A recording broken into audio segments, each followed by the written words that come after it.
Hi friends, నేను miss వచ్చాను. ఈరోజు నేను చింతపండు అనుకున్నాను. చింతపండు 2 కేజీలు చింతపండు పిక్క తీసుకున్నాను.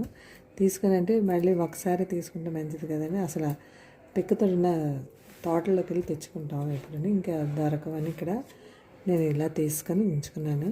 ఇందులో మనం అన్నీ ఒకసారి బాగా ఎండబెట్టేసుకొని అందులో పిక్కలు అవి ఏరేసుకోవాలండి. ఇలా పిక్కలన్నీ తీసుకోవాలి. ఈ చింతపిక్కలన్నీ బౌళ్ళు ఉంటాయి, తీసుకున్న వల్ల మనకి తీసుకొని మనం ఉప్పు వేసుకొని అడవి కాయలు వేసుకొని కొద్దిగా మనం ఉప్పు కొద్దిగా జల్లుకోవాలండి. జల్లిన వల్ల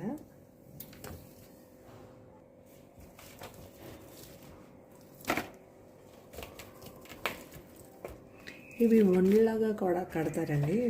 మా అత్తగారు రాలేదు, వండలాగా కట్టేవారు. కట్టేసి ఒక జాడీలో పెట్టేవారు.